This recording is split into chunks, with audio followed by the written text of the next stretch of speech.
Hi, Shihan Noel here. Welcome back to Technique of the Week. So glad you could join us.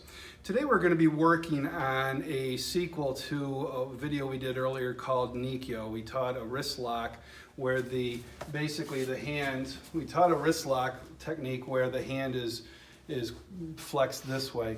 Now we're going to be doing a reverse wrist lock where the hand is actually here and we're going to apply pressure on it. So instead of the hand this way, we're just going to flip it and basically have the reverse. We're kind of creating if I look at it here, it looks like the letter U, all right?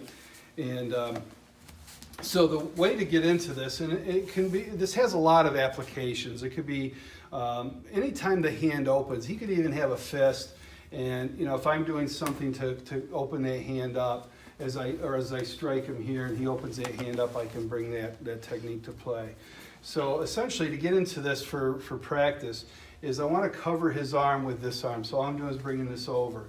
This hand is coming up at a perpendicular angle to his hand. So if he's pushing me, I could even come into here and lock in and bring it down this way. All right.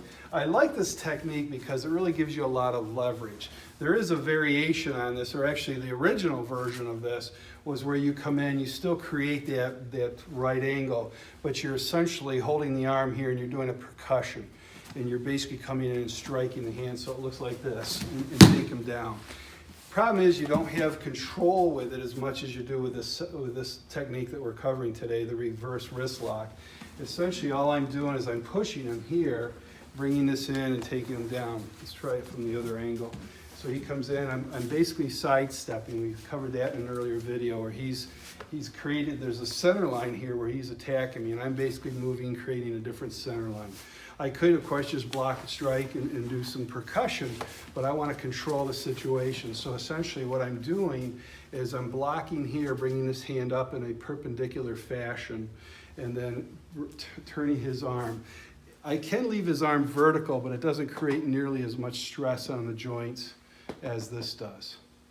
So we want to get that arm horizontal as we apply the technique. So it's 1, 2, and then down. Let's go ahead and switch sides here. So I'm going to go ahead and take him down. Basically, he's going to drop to one knee, but here's what happens. He goes down to one knee. I literally can take him out and spread him out. And I'm going to keep the lock on that, but I don't want to put a whole lot of stress. So tap if you need to. But watch what I do on this. I've got a pretty good lock on him. He doesn't have a whole lot of options here. All I do, though, is I turn to my right and create pressure with my knee against his tricep, and it just exacerbates the amount of pain that he experiences. So again, he pushes in, I cover, I take him right down. Once I get him pinned here, I just turn my body just a little bit, put pressure against that knee. Very painful pin. All right, so to apply this, if he comes in with two arms and I want to get rid of this arm, it's not a problem. All I got to do is bump it with my elbow. So it's just an elbow bump. I'm bringing the arm up here. Let's go ahead and turn this way. So he pushes in, boom, and this hand, and while I'm doing that bump, this hand comes in. So I catch it here and bring it right around and down.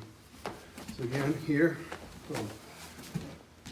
I could potentially hit him in the throat here, pop with the elbow and then bring it in and take him down.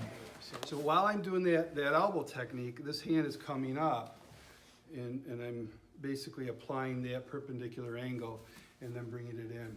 It's important that when you do this that you don't hold them down here on the palm. You want to be out here on the fingers. That way you get a lot of leverage and create more pain.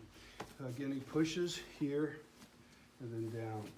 And if you want to, you can actually you could do that elbow bump with a strike to the throat. So it's here.